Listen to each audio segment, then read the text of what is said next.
I'm going to ask you to repeat a story that you once told me Sure. about your encounter with a witch doctor. Sure. That's crazy, man. I've never told this story ever before. Yeah. Whenever you're ready, you know. Sure. No, I'll tell you right now. It's not. I think you're the only person I ever told to.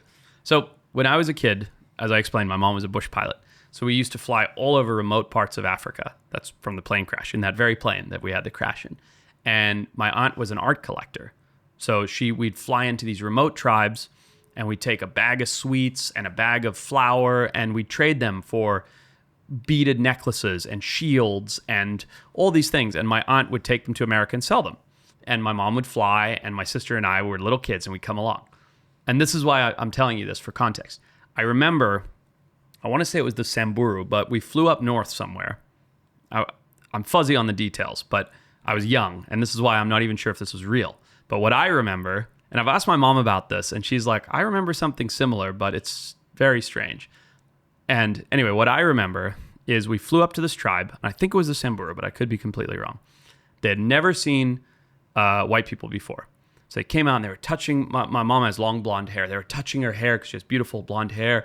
And they were like touching my skin. And, within a few hours, we were playing with the kids and things. We had a translator with us and he was translating to them like, would you like to trade anything? We have sugar and we have sweets and we have this and we have that. And, different time. Now, nobody, that wouldn't fly anymore. And I remember distinctly there was a conversation going on and I was watching this whole thing happen. I was watching my mom and my aunt, and they were talking to these elders, and they're trying to trade, and my sister was playing with the other kids. And I remember watching this old man walk into a hut, like traditional African mud hut, round thatch roof. This old man walked into a hut, and I distinctly remember 5 minutes later, a lion walked out of the hut and disappeared into the bush. And I remember this, but I don't know if it was real. I don't know if it was a dream. And that memory stuck with me my whole life. And that's why when you asked me, have you ever seen anything weird? I triggered this memory of this lion walking out of the hut. And I remember asking what just happened. And I asked our translator to ask them, and my mom was like, what's he talking about? And the translator was like, oh, that was the witch doctor. He's a shapeshifter. And again, I don't know if it was my imagination. I don't know if it was real. I don't know if it was a dream. I really don't even know. But that is, in my life, the strangest human thing I've ever seen. Is a man walk into a hut and a lion run out of it. And I don't know if it was real or not, to this day, because I was little and your imagination runs wild when you're a kid. Would you like to go there again? I would love to. And I have no way of knowing where that was. I mean, I could ask my mom, could you look back and, this was the days of film cameras and things. I don't even know if she has any pictures. You know what I mean? This is forever ago. It was in Zimbabwe. No, it wasn't. We flew somewhere else. I don't remember, Tanzania or Namibia or somewhere, because we flew all over Africa all the time. Wow. Yeah. Okay, because when you said bush pilot, I assumed it's just around Zimbabwe. No, because we'd fly all over Southern Africa. Yeah. Really? Yeah. What's that like, man? It was great. I mean, again, this is a different time. I don't want people to get the wrong impression.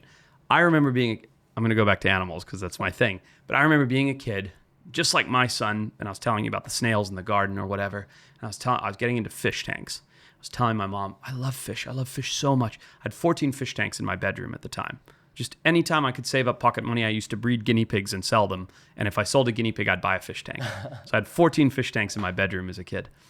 And I was telling Mom, I love fish so much. I love fish. And so one day she goes, pulled me out of school a bit early. She goes, I got a present for you. I said, what's the present? So we're going to fly to Lake Malawi and catch cichlids. Cichlids are these colorful freshwater fish. And so we jumped in the plane, we flew for 5 or 6 or whatever hours and landed in Malawi and went with little nets and snorkels and caught fish, put them in buckets, put them in the plane and flew back to my house. Now you never do that. You know what I mean? I mean, people still do it in the pet trade and stuff, and it's legal in various ways, but this is old Africa. You just fly in, catch your fish, fly back. There's no clearances, nothing. And it was just that kind of experience was the best childhood you could ever imagine. I'm thinking about that old witch doctor again. Oh, go for it. Sorry. Do you remember what he looked like? Just an old witch doctor with some beads and some skins on his chest, and then white hair. He went in the hut, and that's all I remember. Did you see a lot of witch doctors growing up? You did. We had one on our farm. What is a witch doctor? A witch doctor is a medicine man that practices traditional medicine. I'm sure you have something similar here in India, like a healer. Something like that. Yeah. I think the term witch doctor is probably seen as like this voodoo, dark, evil thing. Where and when I grew up, in Shona culture, which is the tribe that lived where we lived in Zimbabwe and all my friends were, a witch doctor is just a healer. They don't put curses on people. They don't make hexes. They don't hurt you. They're a healer. But they use, some of them are considered magical, some are not, blah, blah, blah. But they use traditional things. They ground up roots and they use animal bones and, they sing songs and dance and chant and things like that. Feathers, all kinds of things. I'll give you the Indian context. There is a subculture of something called Tantra in Sanatan Dharma, and that's becoming more and more mainstream with time. I'm a 90s kid. When we were growing up, the word tantric had a negative connotation. Even today, if you go and tell an average Indian person, hey, I know a tantric or I am a tantric, they'd probably have kind of a negative reaction. Because why? In the same way that the word voodoo generally has a negative I see. connotation. Yeah. Same. I see. But when you actually break down the etymology, you understand the word. Tantra loosely translates to technique. Oh, interesting. Yeah.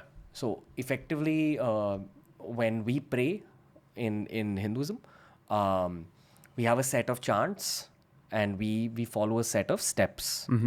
And every Hindu household has the same process. It's called a puja. A tantra-based puja would just have slightly sharper chants, like chants which are more memorable, for lack of a better way to explain it, and slightly more elaborate process. So I've tried understanding voodoo from some of my friends from Ghana, and we've had someone on the show who had explored voodoo a bit. It's loosely based on the same concepts as Tantra. I see. So if I ever actually meet a voodoo practitioner, I might have a breakdown of what it is. what are the parallels between your faith and mine. And when I was in Australia a couple of years ago, I'm going again in a couple of weeks. Cool. But I had the same parallel breakdown. Interesting. But it's not beyond my realm of belief in this whole story about the guy turning into a lion. Shapeshifter, yeah. I'm from India, bro. I've seen some weird shit. Well, that's the thing is, I've never told that story before publicly. I don't even think I've ever told anybody except you before. And it's because, now I don't really care what people think of me, but I come from a scientific background. I'm a biologist. And you start telling people that, and I like I've said, I don't know if it was real or not. I don't know if I was a kid imagining it. I don't know any of that. But you try telling that to scientists in the United States. They'll laugh at you and say you're a Bigfoot believer or something. And in my mind, I saw this crazy thing. I remember another thing I saw when I was a kid where I could have sworn I saw this woman fly in front of our balcony. Really? And I lived on a farm that had witch doctors and things, and they talked about shape-shifting, and they talked about women who could fly and all these various things. And maybe I was impacted by where I live. Maybe I was impacted by stories. We used to get crazy late-night stories when I'd stay at my friend's house that were Shauna, and they'd tell us old Shauna fables and things like that. So maybe I imagined it. Maybe it was a dream. I don't know. But I've seen these things that are vividly with me that I don't know if I was awake or asleep or it was a dream or it was real, and yet they've stuck with me my whole life. Did you have interactions with witch doctors? Oh yeah, many. And what was that recently? like? I had one 2 years ago. And what was that like? There's that cave I think it's in the north of India where the guys meditate their whole lives. It's probably similar if I asked you, what was it like when you interacted with that guy who sits there in perfect silence? He's just a person. It's very interesting. It's very different to what you do. Same with witch doctors. I grew up with witch doctors, not as friends or anything, but they lived in the village down the road from me. I could go by their huts. I could see them practicing. It wasn't anything to me. It was just part of life. They're doctors. Was there wisdom they imparted? Yes, but it wasn't my culture. So I didn't visit the witch doctor. Do you know what I mean? I came from an English background. So if we got sick, we went to the hospital. So people went to them for healing? Yeah, that's all they are, is a healer. That's all a witch doctor in Shona culture is. Some of them are bad and can create hexes and things like that. But the witch doctor that lived on our farm that would see people that worked on the farm and stuff was just a healer. But it's a healer who shakes bones and throws feathers and does smoke. And, it's just a different thing. Yeah. You kind of break into an Afrikaner accent sometimes. It's like a few words, like the A's. I can't say can't like Americans do. Like the soft A's. So Yeah. Can't, yeah. Okay. But how did you pick up the American accent just by staying there? Oh, I wanted to be American so badly. I like moved there when I was 14 from everything I told you about. And like I was like everybody make fun of me and I didn't fit in. Really? Yeah, because I had a funny accent and I wore short cocky shorts because I've been in the bush my whole life, son of safari guide, bush pilot. And I just wanted to blend in. So I like tried to sound like everybody else and now I regret it because I do sound like everybody else. But as a kid I wanted to disappear, into the masses. Yeah. When I saw you on Joe Rogan, my first thought was, that's one of the coolest Americans I've come across. It's because I'm not American. And then you mentioned Zimbabwe. And the next thing I know, I'm talking to you about Andy Flower. Yeah, I know. Pretty wild. Wild to me, man. Yep. Dude, it's been like fascinating getting to know your life. I hope it was kind of a new experience for you. I mean, I've shared things I've never shared before, like the Witchdoctor thing I told you about, and I've talked about my childhood a little bit, but not a lot publicly. So, I'm an open book. I'll talk about anything. But yeah, it's fun to share it. It was a good conversation.